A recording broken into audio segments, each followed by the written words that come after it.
आप देख रहे हैं बहस बिहार की। और अभी एक छोटा सा बयान का एक छोटा सा हिस्सा हमने सुनाया जेडीयू के राष्ट्रीय अध्यक्ष आरसीपी सिंह का कि हिस्सा तो मिलना चाहिए, लेकिन 2019 में जिस हिस्से को उस समय के राष्ट्रीय अध्यक्ष जेडीयू के नीतीश कुमार नहीं बर्दाश्त कर पाए, नहीं मान पाए, उन्होंने कुछ नहीं कहा कि हम बाहर से हैं, सपोर्ट में हैं, लेकिन हम वहां नहीं हैं जो आप दे रहे थे।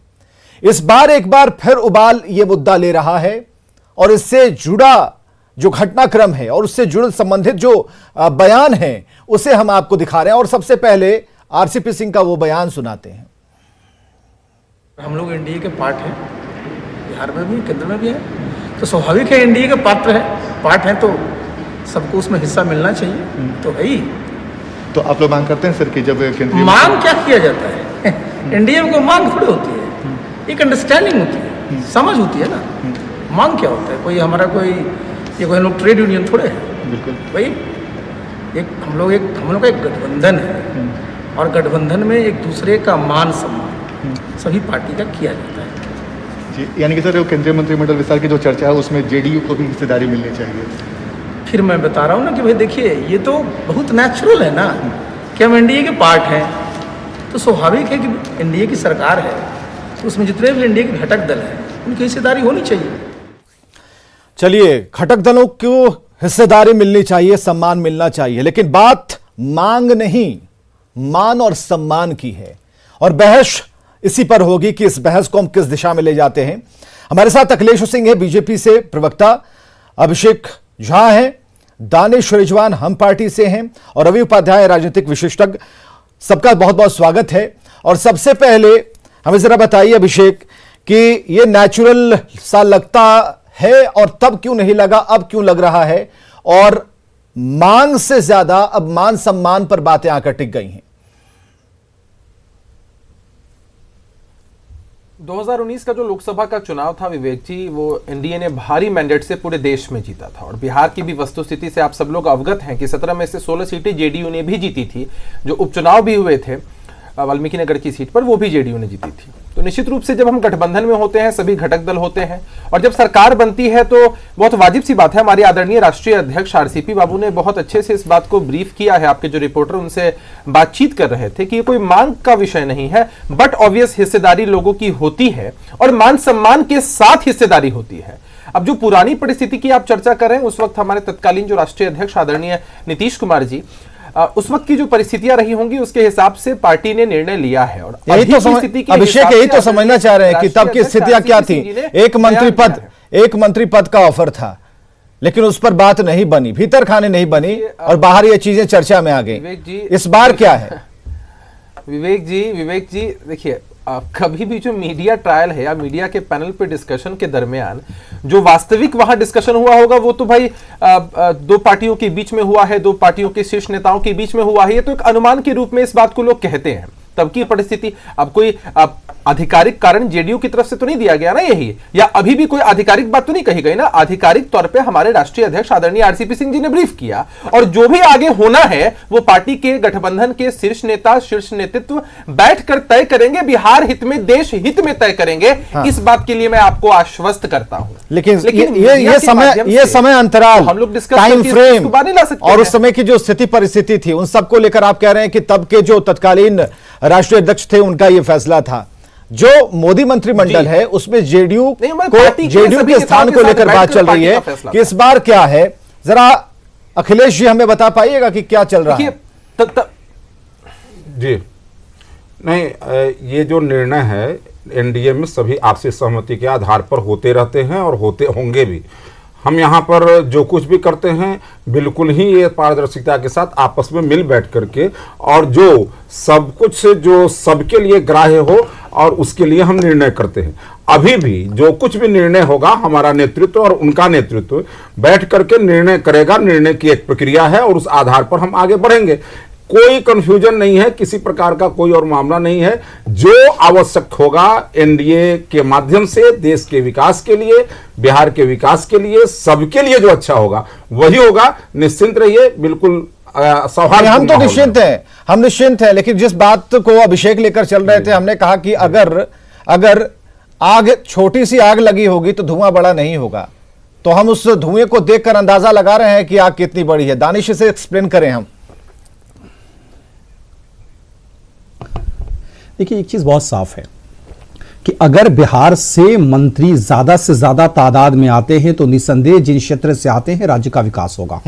अगर आज आरसीपी बाबू ने कहा है कि हमें अनुपात के हिसाब से हिस्सेदारी चाहिए, तो निसंदेह ये बिहार हित में है, राज्य हित में है। राज्य के जिन क्षेत्रों से अगर खुद जनप्रतिनिधि होंगे, माना कि अगर ग्रामीण विकास विभाग मंत्रालय अगर हमें मिलता है, तो कम से कम हमारे जो मंत्री होंगे वो जाकर अपने इलाकों का ज्यादा से ज्यादा, ये कुरम रहा है कि जिस राज्य का केंद्रीय मंत्री होता है निसंदेह वहां ज्यादा से ज्यादा फोकस कर पाता है। तो अगर जनता दल यूनाइटेड की सहभागिता केंद्रीय मंत्रिमंडल में होती है तो निसंदेह ये बिहार के हक की बात है। और अगर जो इसके ऊपर में सवाल उठाने वाले लोग हैं, अभी मैं थोड़ी देर पहले राष्ट्रीय जनता दल के कुछ नेताओं का स्टेटमेंट सुन रहा था, वो कह रहे थे कि भाई ऐसा है वैसा है, ये होगा वो होगा। अरे भाई साहब, थोड़ा संयम बरतिए। 15 साल के जंगल राज में तो उन लोगों ने कुछ किया नहीं। अब आरसीपी बाबू, नीतीश कुमार जी, भारतीय जनता पार्टी, हिंदुस्तानी अवाम मोर्चा और वीआईपी के नेतृत्व में अगर बिहार में कुछ भला हो रहा है तो अब इस पर भी ये उंगली उठा रहे हैं कि भाई इनको तो लालच जग गया है। अरे भाई साहब, लालच हमें बिहार के विकास का लालच है। हमें चिंता है कि बिहार की बच्चियां, बिहार के बच्चे स्कूलों में अच्छे से अच्छे स्कूलों में कैसे पढ़े, स्वास्थ्य की व्यवस्थाएं कैसे मजबूत हो, ग्रामीण सड़कें कैसे बने, बिहार विकास के पैमाने पे नंबर 1 कैसे बने, हमें उसकी चिंता है। लेकिन अब अपोजिशन का लोग है, किसी तरह की कोई भी बातें बोल करके और अपनी राजनीतिक भड़ास निकाल रहा है। बिहार की जनता ने जो नवंबर में जनादेश दिया वो तो बता दिया कि भाई आपने 15 साल का कुशासन के बनाम 15 साल की नीतीश जी की जो सरकार है वो बेहतर है, तो हमारे ऊपर विश्वास है। और अब जब हमने इस गैप को दानिश समझ पा रहे हैं जो 2019 में हुआ। हमारा सवाल यह है, 2019 में हुआ और खुद में थिंक टैंक हैं, उस समय जेडीयू के राष्ट्रीय अध्यक्ष थे नीतीश कुमार जी, जो एक व्यापक सोच वो रखते हैं।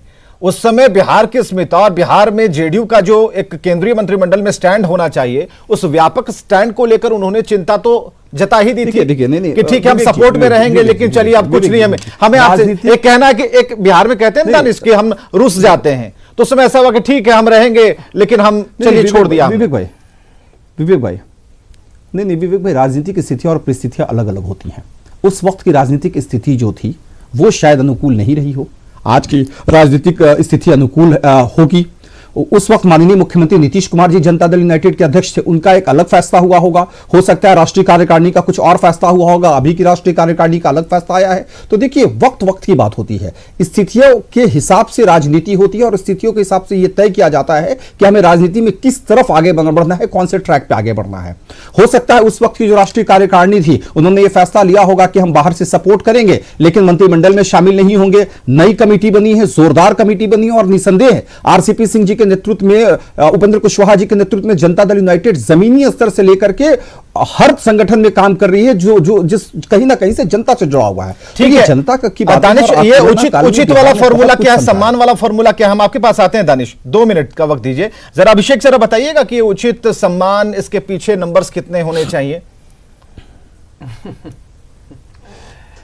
देखिए विवेक जी, एक बात तो स्पष्ट है कि अभी जेडीयू एनडीए में एक बहुत प्रोमिनेंट और मजबूत घटक दल है। आप राष्ट्रीय स्तर पर भी देखेंगे तो जितने लोग चुन के गए हैं सदन में, चाहे उच्च सदन की बात हो या फिर लोकसभा की बात हो, राज्यसभा की बात हो, किसी भी सदन की बात हो, तो बड़ी मजबूती के साथ बिहार का प्रतिनिधित्व कर रहे हैं और मजबूती के साथ एनडीए को सपोर्ट भी कर रहे हैं। अब ये जो उचित वाला फॉर्मूला है, आप ये समझिए कि ऐसे जो मुद्दे होते हैं जब पार्टियों के शीर्ष नेतृत्व, गठबंधन के लोग बैठते हैं बंद कमरे में, इत्मीनान से बैठते हैं, सारी चीजों पर, मुद्दों पर चर्चा होती है, तब किसी निष्कर्ष पर इंसान पहुंचता है। और आप ही नहीं, क्योंकि तब भी ये बात आ रही थी, कम से कम 2, तब भी 2 की बात आ रही थी। यहां से कह देना नहीं, देखिए ये सब अनुमान है। देखिए, हम अनुमान पर, अंदेशे पर कोई स्टेटमेंट दें, यह उचित नहीं होगा। जब डिस्कशन होता है, डिस्कशन के बाद जब रिजल्ट तक, निष्कर्ष तक हम पहुंचते हैं, जनता की भी सारी चीजें चली आती है। आप ये देखिए ना कि जनता दल यूनाइटेड के अंदर उस वक्त भी है जो तत्कालीन राष्ट्रीय अध्यक्ष आदरणीय नीतीश कुमार जी के नेतृत्व में जो जेडीयू चल रहा था और जिस तरह से हमें इतना बड़ा मैंडेट मिला, लेकिन कितना डेडिकेशन था एनडीए के प्रति हमारे अंदर कि भले ही हम मंत्रिमंडल में शामिल नहीं हुए लेकिन समर्थन में आज तक कोई आनाकानी हुई क्या? हम कितनी मजबूती के साथ एनडीए के साथ हैं, जो यशस्वी प्रधानमंत्री नरेंद्र मोदी जी ने जो भी फैसले लिए उसके साथ हैं। आदरणीय नीतीश कुमार जी के नेतृत्व में एनडीए ने यहां बिहार में चुनाव लड़ा, इतनी साजिशें की लोगों ने, लेकिन उसके बावजूद जनता ने इतना भारी मैंडेट देकर यहां भी डेडिकेशन जितवाया। या फिर ऑप्शन तो ही नहीं हमारे था। डेडिकेशन में कहीं से कोई कमी नहीं है। देखिए, ऑप्शन मैं फिर कह रहा हूं कि अंदेशों पर क्या चर्चा करना, उस वक्त की जो तत्कालीन राजनीतिक परिस्थितियां थी उसके हिसाब से। नहीं, उस समय तो सारे घटक दलों ने ठीक है मान लिया था ना, सिर्फ जेडीयू छोड़कर। फैसला लिया नहीं ठीक है, अब शिवसेना नहीं है, लेकिन उस टक्कर का तो उस टक्कर में तो जेडीयू ही थी, अब शिवसेना साथ में नहीं है। लेकिन आप अगर संख्या बल में भी अगर देखें, तभी डिमांड, तभी प्रोमिनेंट जो डिमांड है वो तो बरकरार थी। हुआ क्या, यही तो नहीं समझ में आ रहा है कि आज सब कुछ स्पष्ट लग रहा है, आज मांग की जा रही है, लेकिन तब एक जो कहते हैं नेकी कर दरिया में डाल, तब वाली बात थी। आज ऐसा क्यों नहीं हो रहा है? और वो अक्षर तो हम जानना, वो जो पूरी लाइन है वो हम जानना चाह रहे हैं, वो नंबर्स जानना चाह रहे हैं। नहीं देखिए, नहीं, अरे नंबर्स जानने की आपको आवश्यकता ही नहीं पड़ेगी। ये तो दो पार्टियों के बीच की बात थी। और दूसरा इंपॉर्टेंट चीज बिहार के लिए यह है कि जेडीयू ने कभी भी अपनी तरफ से गठबंधन में रिश्ते खराब करने के लिए झिकझिक नहीं की। अभी दानिश ने एक अच्छी बात कही। देखिए, अभी दानिश ने एक अच्छी बात बोली कि नंबर्स हम इसलिए मांगते हैं ताकि विकास को और रफ्तार दें। 2 से बढ़िया है कि 4 हाथ हो, 4 से अच्छा है कि 8 हो। दानिश ने एक बिल्कुल अपनी जो लाइन उसने शुरू की, उन्होंने वो बिल्कुल सही शुरू की। हम यही तो चाह रहे हैं, तो वही तो नंबर्स मांग रहे हैं। नहीं, अगर आप कहेंगे तो। हाँ जी जी, देखिए, अखिलेश जी, हम हर आते एक हैं। पार्टी की इच्छा होती है गठबंधन के अंदर। हाँ हाँ जी, हर एक पार्टी के अंदर लोगों की यह इच्छा होती है कि उनके दल के लोगों को, उनके प्रांत के लोगों को अधिक से अधिक मौका हाँ, मिले ताकि ये लाइन वाली क्षेत्र का बात है। विकास हो सके। हाँ। यह एकदम स्वाभाविक बात है, ठीक है। स्वाभाविक बात है ये। मैं बड़े भाई दानिश साहब के इस वक्तव्य का एकदम समर्थन करता हूं निश्चित रूप से। लेकिन गठबंधन के अंदर जब हम होते हैं तो हमें सभी चीजों का ख्याल रखना पड़ता है, सभी पार्टियों का ख्याल रखना पड़ता है। बात तो ये भी है कि हम भी ख्याल रखें, आप भी ख्याल रखें, कमरे में डिस्कस होता और है। इस ख्याल रखने में विवेक भाई, हम घटक दल के 3 दल के प्रवक्ता हैं मौजूद। हाँ बिल्कुल, हम सारे लोग यही चाहेंगे कि बिहार के जितने सांसद चाहे लोकसभा के हों या राज्यसभा के हों, हाँ। सारे मंत्री बन जाएं।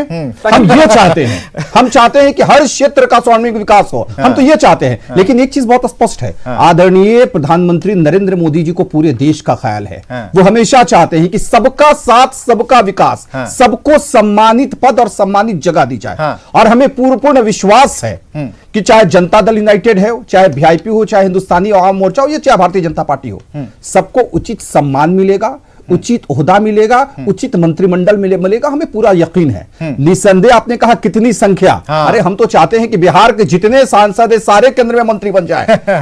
कि आप जब बिहार आए, विवेक भाई जब बिहार आए तो एयरपोर्ट से उनको लगे कि क्या फॉर्मूला होगा, फॉर्मूला क्या होगा दानिश? देखिए, एक चीज बहुत साफ है कि फॉर्मूले के लिए आदरणीय प्रधानमंत्री जी पर पूरा भरोसा है और हमें पूरा यकीन है। जैसे अभी आप चला रहे कि एक सीट मिल रहा था। हाँ। एक चीज मैं बड़ा स्पष्ट कर दूं, हम कभी संख्या बल के चक्कर में कभी नहीं रहे हैं। आपने देखा कि सीटों को की स्थितियों को भी लेकर के माननीय मुख्यमंत्री नीतीश कुमार जी ने भी स्पष्ट किया, आरसीपी से सर ने भी स्पष्ट कर दिया है कि हमारा एजेंडा बिहार का विकास है। नहीं, तो ये ठीक है, लेकिन ये क्लियर नहीं हो पा रहा। तब जो नीतीश कुमार ने कहा था वो तो इस एजेंडे से बिल्कुल अलग है। आज भले जो हो जाए, तब तो ये बातें सबको समझ में आ रही हैं। हमने कहा तब की परिस्थितियों और अब की परिस्थितियों में अंतर है। अखिलेश जी कुछ कहना चाह रहे थे, कहा कि तब की कार्यकारिणी अलग थी। हाँ जी, नहीं, मैं यही कह रहा था कि मंत्रिमंडल का जब विकास होता है तो क्षेत्रीय संतुलन, प्रांतों का संतुलन और कई बार समाजों का प्रतिनिधित्व भी उसमें एक बहुत महत्वपूर्ण विषय होता है। और ये जातिगत संतुलन वाली बात भी जोड़ दीजिए, पूरा मंत्रिमंडल बनाया जाता है। जातीय समीकरण वाली बात, जातिगत संतुलन में नहीं कह रहा हूं मैं नहीं, जातीय समीकरण नहीं कह रहा हूं मैं। सामाजिक जो व्यवस्था है भारत की, जो देश की व्यवस्था है और जो प्रांत की व्यवस्था है, उन सबका प्रतिनिधित्व समाज खोजता है।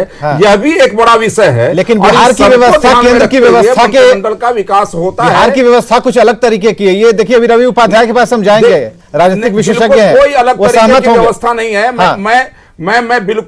मैं बिल्कुल मैं इस बात को कह रहा हूं कि सबका संतुलन रख करके और जो कॉम्पिटेंट लोगों को अवसर देते हुए और ये विकास होता है। दूसरी बात, मैं एक बात कह रहा हूं, आज ये गठबंधन जो चला रहे हैं, ये बिहार देश के अंदर अगर गठबंधन युग का प्रारंभ कोई किया है तो भारतीय जनता पार्टी ने किया है। और गठबंधन किस प्रकार से चलता है, घटक दलों को किस प्रकार से उनके हक को, उनकी मर्यादा का ख्याल रखते हुए चला जा सकता है, ये भारतीय जनता पार्टी ने शुरू से ये उसका उसका जो चरित्र है, उसका जो काम करने का तरीका है, वो हमने किया है। इसलिए ये भरोसा दिलाने में हम सक्षम हैं कि देश के अंदर जो सरकार चल रही है, जो प्रतिनिधित्व मिलना है, ये सबको सम्मान देते हुए मिलेगा, इसमें कहीं कोई दो राय नहीं है। और इसलिए ये एनडीए विकास के एजेंडे पर चल रहा है और एनडीए का नाम विकास की गाड़ी है। इस पर जो सवार है सबको विकास के अंजाम तक पहुंचना है। रवि उपाध्याय जी, इस पूरी चर्चा में आपने देखा कि दानिश ने एक डिफेंस शॉट लगाया है सभी प्रवक्ताओं के लिए,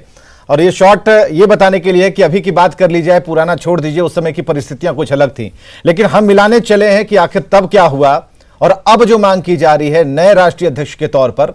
हालांकि उन्होंने कहा कि घटक दलों का भी सम्मान होना चाहिए, तो इस सम्मान की परिभाषा के भीतर इस थैली में और कितना नंबर्स हम जानना चाह रहे हैं, आपको क्या लग रहा है? और ये जो जातीय समीकरण भी इसमें जुड़ेगा, क्योंकि इससे भी फिट करना इन्हीं का काम है।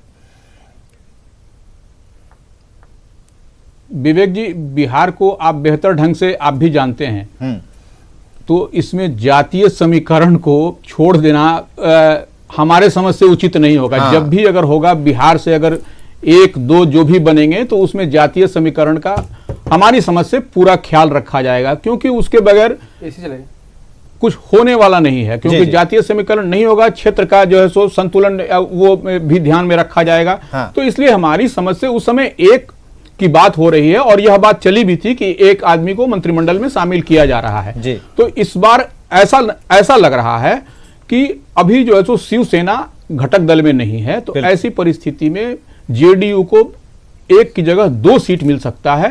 तो उसमें जो है सो 2 सीट मिलने पर जो है सो वहां पर यह होगा कि जातीय समीकरण का भी ख्याल रखा जाएगा और क्षेत्र का भी जो है सो, जिससे कि बिहार में जो है सो बेहतर ढंग से सब कुछ विकास को गति मिल सके। हाँ, 2-3 बातें और भी आ रही हैं हमारे दिमाग में। इसमें एक चीज इंटरवेन करूंगा, नहीं विवेक भाई इसमें इंटरवेन करूंगा मैं। नहीं, इसमें एक चीज इंटरवेन करूंगा। जैसे अभी हमारे भारतीय जनता पार्टी के वरिष्ठ प्रवक्ता जो हैं उन्होंने स्पष्ट तरीके से जाति की बात करी, समाज की बातचीत करी। देखिए विवेक भाई, इसको आप इंटरप्रिटेट कर रहे हैं। हमारे यहाँ व्यवस्था है आरक्षित सीटों की। जब संविधान में इस चीज की व्यवस्था है कि हम सीटों में को भी आरक्षण के हिसाब से देखते हैं कि यहां इस जाति के लोग, इस समाज के लोग लड़ेंगे, तो जब हम आरक्षण देते हैं तो निसंदेह उस हिसाब से आदरणीय प्रधानमंत्री नरेंद्र मोदी जी का एक फॉर्मूला है। हम ऐसा नहीं कर सकते हैं कि ऊपर से एक परिवार का नेता थोप देते हैं कि राष्ट्रीय अध्यक्ष मेरा बेटा ही होगा, प्राइम मिनिस्टर का कैंडिडेट मेरा बेटा ही होगा, उस प्रदेश का फला। ये भारतीय जनता पार्टी या एनडीए में ये कल्चर नहीं है। हमारे यहां स्पष्ट है कि आप काम करिएगा, सड़क के आदमी हैं उठा के प्रधानमंत्री बना देंगे। हमारे लिए जरूरत नहीं कि आप चाय बेचते हैं या फिर इंडस्ट्री चलाते हैं। अगर संगठन के लिए काम किया है, लगता है कोई देश को आपकी जरूरत है, तो हम जगह देते हैं। और आरक्षण का जो प्रोविजन है वो इसी चीज को बताता है। तो इसको आप दानिश, आप एमएलसी कब बन रहे हैं? जो सेटलमेंट है इससे नहीं देखे, आप इसको संविधान से देखें। देखिए, ये भी संगठन तय करेगा। हाँ। हमने स्पष्ट तरीके से कहा, ये भी संगठन तय करेगा। हाँ। अगर आज संगठन को लग जाए कि भाई इनके अंदर में और कुछ है और इनकी जरूरत है, तो निसंदेह हमको आगे लाया जाएगा। देखिए मैं आज के 5 साल पहले एक टीवी चैनल में रिपोर्टर हुआ करता था। आज संगठन ने हमको बड़ा दायित्व सौंपा है। पार्टी का राष्ट्रीय प्रवक्ता हूं, एक कार्यकर्ता से संगठन में शुरुआत करी थी, आज राष्ट्रीय प्रवक्ता बन के बैठा हूं। तो निसंदेह एनडीए में हर समीकरण का हम लोग ख्याल रखते हैं। 2-3 बातें और नजर आ रही हैं। हम जरा रख रहे हैं। हाँ, क्योंकि ये भी कभी आप ही के हमें पता है। दानिश एक अच्छे रिपोर्टर, अच्छे पत्रकार रह चुके हैं, हमें पता है। हमारे साथ उन्होंने काम भी किया, एक लंबा अरसे उन्हें गुजारा है। हाँ, रवि उपाध्याय जी, जरा हमें ये समझाइए, 3 कड़ी हमें यहाँ पर जुड़ती हुई नजर आ रही है कि अगर ये फॉर्मुलेट अगर अभी अच्छे तरीके से किया गया, तो जो अभी एनडीए में जो एक कहीं ना कहीं से कुछ आवाजें आ रही हैं बर्तनों के टकराने की, उस आवाज को भी थोड़ा दबाया जा सकेगा। आगे जो लोकसभा इलेक्शन है उसकी रूपरेखा भी इसी से तय होगी, क्योंकि ये हिस्सेदारी नहीं, ये सम्मान नहीं, बल्कि एक बड़ा स्टैंड, पार्टी स्टैंड और गठबंधन का स्टैंड साबित होने जा रहा है। क्या आप सहमत हैं इस बात से? निश्चित तौर पर देखिए, आप 2000 अभी कई लोगों ने बताया कि 2019 का जो लोकसभा का चुनाव हुआ जी, उस समय जो है सो इतने बड़े मेजॉरिटी के रूप में एनडीए उभर करके आया। उस समय जो है सो ओथ की बात हुई, सब माने मंत्रिमंडल में शामिल करने की बात हुई, तो उसमें इन लोगों ने इनकार किया। जिस कारण से जैसे भी जिस परिस्थिति में उस समय तत्कालीन राष्ट्रीय अध्यक्ष जेडीयू के जो भी निर्णय लिया वो ठीक है, मान्य है।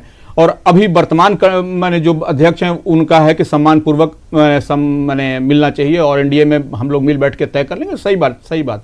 लेकिन अब जो उस समय और अब के परिस्थिति में भी देखिएगा विवेक जी, अंतर है एनडीए में। जो बात आप कह रहे हैं वह बात वो दर्शा रहा है, सब लोग समझ रहे हैं। यही कि नहीं, आप केंद्र के ऊपर से भी देखिएगा तो देखिए जैसे शिवसेना अभी नहीं है अलायंस में, अभी बंगाल का चुनाव हुआ उसमें क्या परिणाम हुए, तो यह उस समय का तेवर, सब कुछ तेवर में भी बदलाव है। तो ऐसे स्थिति में सिवाय जो है सो इसको शामिल करने के और सम्मानजनक ढंग से 2 सीट दे देने से कहीं कोई दिक्कत नहीं लगता है और इसमें बिहार का विकास ही होगा और तेजी के साथ होगा। तो ऐसे में सब कोई को खुश रख करके चला जा सकता है। अभिषेक, आपने सुना, और हम समझते हैं, जहां तक मेरी समझ है। जी अभिषेक, आपने सुना कि जताकर ही जनता को बताया जा सकता है। तो ये जो संख्या है, जिस संख्या की बात हम और सभी लोग कर रहे हैं, ये डिसाइड करेगा कि 2 चीजें, 2 आयामों पर किस तरीके से आप आगे चलते हैं। जो आवाजें उठ रही हैं एनडीए में वो तो सबको नजर आ रही है, क्या हो रहा है, मांझी जी से कौन मिल रहा है, कौन मांझी जी से, या फिर मांझी जी किससे मिल रहे हैं। अभी तक तो ये दिखा कि मांझी जी के घर आकर लोग मिल रहे हैं। तो ये सारी चीजें चल रही हैं। दानिश रिजवान का भी फोटो उसमें आ जाता है बड़ा बड़ा। तो हम ये देख रहे हैं कि कुछ न कुछ चीजें तो चल रही हैं। मुकेश सहनी की तरफ से भी कुछ आवाजें आ रही हैं। तो इन सबको मिलाकर अगर देखें तो इस जो पेट की जो गुड़गुड़ाहट है, इसे भी ठीक कर दिखाने की कोशिश होगी अगर ये नंबर सटीक हो जाते हैं। तो लगता है आपको? नहीं विवेक, मैंने जिन भी घटनाओं की चर्चा आपने की अभी तक जो हाल के रिसेंट के दिनों में हुई है, उनको इससे कोरिलेट करके देखना मुझे लगता है कि वाजिब नहीं होगा। जो भी घटनाक्रम एनडीए के अंदर होता है, मांझी जी की तरफ से इतने वरिष्ठ हैं, वो पूर्व मुख्यमंत्री रह चुके हैं, इतने सटीक कई बार सुझाव आते हैं उनकी तरफ से, सरकार उस पर अमल भी करती है, बातचीत भी होती है। और गठबंधन के अंदर की यह खूबसूरती है कि एक लहजे, एक दायरे में रहकर लोग एक दूसरे को सुझाव देते हैं। ये तो हमारे आंतरिक लोकतंत्र की खूबसूरती है। तो ये कहीं से भी प्रेशर पॉलिटिक्स के रूप में या पेट की गुड़गुड़ाहट हो या कुछ भी कह लें इसको, ये इससे कोरिलेट हो, ये सही बात नहीं होगी। देखिए गठबंधन के अंदर आदरणीय मुकेश सहनी जी ने कुछ बात कही या मांझी जी ने कुछ बात कही, तो वो एक सुझाव के रूप में है ना, कोई दबाव के रूप में नहीं है, वो टोटली सुझाव के रूप में है, कोई विरोध नहीं है। और ये तो गठबंधन की खूबसूरती। आप देख लीजिए कि मांझी जी ने अभी तक जो भी सुझाव दिए, आदरणीय मुकेश सहनी जी सरकार में मंत्री हैं और हमारी सरकार एनडीए ने वादा किया था कि हम 19 लाख रोजगार देंगे चुनाव के समय। मुख्यमंत्री जी ने एक स्टेप आगे बढ़कर कैबिनेट की बैठक में फैसला लिया कि हम 20 लाख रोजगार बिहार में देने जा रहे हैं और सभी मंत्री इस पर लगे हुए हैं। खुद उन्होंने भी कल बयान दिया कि हम अपने डिपार्टमेंट से 2.5 लाख 3 लाख रोजगार देने के लिए तैयार है। तो आप समझिए ना कि कोई वादा करता है और भूल जाता है कि भैया हमने वादा किया, चुनावी वादा था, भूल गए हम। लेकिन चुनाव के बाद भी अगर लोग याद रखते हैं और प्रेजेंट करते हैं तो चीजें अच्छी हैं। एनडीए के अंदर समन्वय है, इसमें कोई दो राय नहीं है। सत्ता लोलुप लोग जो भी कह ले या कोई भी परसेप्शन बनाने की कोशिश करें, देखिए नजर को बदलने से नजरिया बदल जाता है।